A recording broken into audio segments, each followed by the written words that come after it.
Okay, well, time now for our political panel, and joining us today, Labor MP and member for Higgins, Michelle Ananda-Rajah is back, and fellow Melburnian Liberal MP, member for Menzies, Keith Wallahan is here too. Welcome both Keith and Michelle. Keith, I might start with you. You are kind of the man of the moment, aren't you, after Aston? The link between rates, indebtedness and politics has been pretty well established, even potent in the past. That was somehow broken in our analysis from the Aston by-election. Reports emerged today, Keith, that you are in a group that are discussing pretty fundamental policy shifts for the Liberal Party that might include negative gearing, capital gains tax, in light of the RBA's recent decisions and its decision again today. Can you confirm that you are open to entertaining some big policy questions for the coalition? Oh, thank you for having me. I'm the co-chair of the Metropolitan Members Group. It's a new group that I formed with James Stephen. We both share one thing in common. We're quite lonely as federal Liberals in a major city, James being Adelaide and me Melbourne. We've had a few meetings and we've heard from demographers and other people who are experts in different fields. One of the many things that has jumped out at us is the lowering home ownership rates, particularly for millennials and younger people. That's of concern to us. Of course, there's a political cost to that. There's two levers you can pull on home ownership. There's, of course, supply, and that's primarily state-driven, but there's some things that the federal government can do.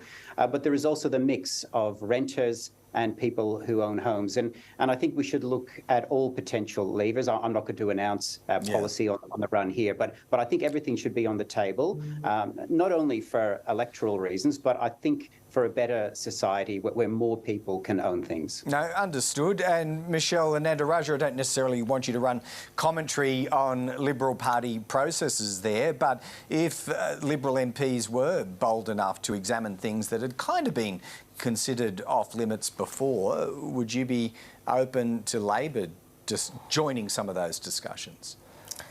Hi, Greg. I find it incredible that the Liberal Party have had some sort of epiphany and decided that now, after 9 years where they could have actually resolved the housing affordability crisis, they've decided to actually put some work into policy.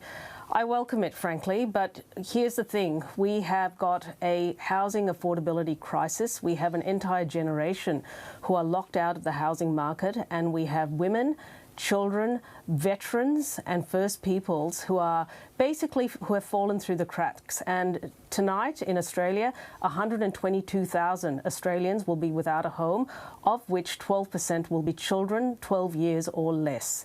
So this hasn't happened overnight. It's happened due to sustained policy failure under those opposite over the last 10 years. What we are doing is trying to get the Housing Australia Future Fund, a $10 billion allocation devoted to building 30,000 affordable and social homes through the upper house. And I would urge the Liberal Party, rather than having some sort of epiphany from the sidelines, to actually get into the arena and support this bill. Well, put your money where your mouth is. Well, there's a question for you then, Keith, posed by Michelle. If you're up for almost anything on the table, why not rethink, in light of Aston, of the Housing Australia Future Fund? My party, and I will always support a good bill. That is not a good bill. Despite the rhetoric surrounding all the speeches for that bill, it will not deliver the housing that's needed in this country. And in fact, it will have an inflationary effect. The answer has to be supply, but it also has to be the mix of renters and owners within that supply. And there's nothing in this bill that achieves that. We need to look at actually delivering houses for people in the cities, but across this country. And this isn't a bill to do it. All right. Why don't we move on to The Voice, because, you know, this is a live question. In many ways, a monumental day perhaps emerging tomorrow, where we may get a greater understanding of the chances of bipartisanship on The Voice. Michelle, from the government's point of view, is there room for compromise here if the Liberal Party room comes out and says we don't rule out support for The Voice, but we do make it conditional on, let's say, the extraction of Clause 2 from the chapter? Why not meet the coalition somewhere around that? Greg, The Voice is not about politicians. The Voice is above partisan politics. It has come from the people, the first peoples of this country. And the ask is modest. It is simply about two things, about recognition and consultation. I would say to the Liberal Party that, I have watched with equal parts of anger and now sadness, and I'm seeing them sabotage this referendum through relentless negativity and, honestly, nitpicking. That's what this is. It's nitpicking. The issue here is that they need to appeal to their better angels. I know that they reside there, but I can't see them. All I am seeing is mean-spirited behaviour from the Liberal Party that was penalised by the Australian people in May of last year in the Victorian election and in Aston. So a referendum is a once-in-a-generation opportunity to right some wrongs in this country and to recognise in the birth certificate of our nation our First People's rightful place there. And I would say to the Australian people, I understand that you have doubts and questions, and they will be answered over the next few months. But in the solitude of that polling booth, it'll be you and your conscience. And I would say put aside those doubts and vote yes. It is the right thing to do. All right. Keith, what position, I know you've come at this, with your legal hat on in recent weeks and months, but as you enter those discussions tomorrow, what is the base right that you want protected as a Liberal MP in that room? Is it a free vote? I think I'll approach the party room tomorrow with the national interest in mind. And we are one of the oldest democracies on earth. And one of the reasons we're one of the oldest and most successful democracies is because of our constitution. And so we alter it with care and we'll ask serious questions.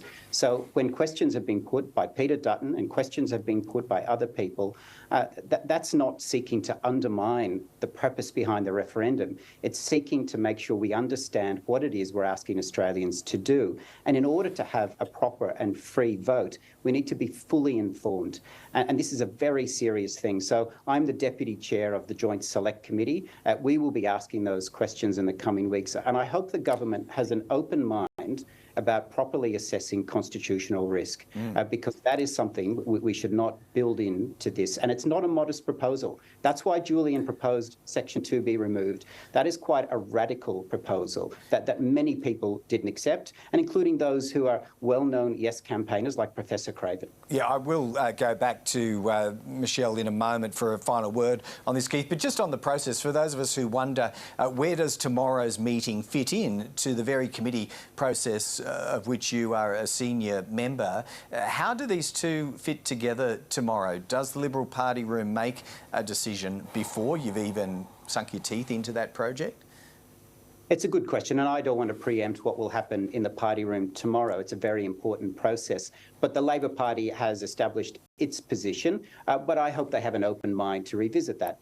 If my party comes to a position tomorrow, it will be the same approach, that you may revisit or rework any particular proposal that comes out of tomorrow, but I don't want to preempt that. All right. And Michelle, you sound, eminently confident that the Australian people will end up supporting this, and yet plenty of people who've supported The Voice in principle over years, academics, Frank Brennan among them, really think that success is being imperilled by the inability to land some bipartisan consensus. Do you accept any of that criticism, that maybe you've got to give a little bit to get this across the line?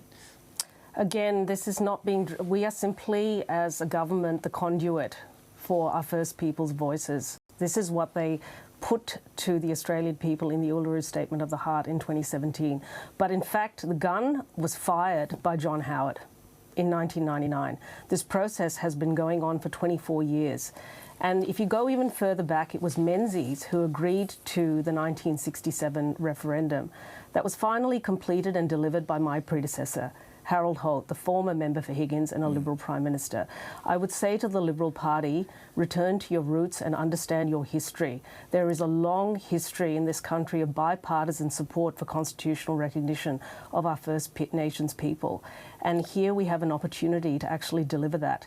So this is not about Labor, it's not about Liberal, it's about Australia. And it's about reconciling our past with our present in order to go stronger together into the future.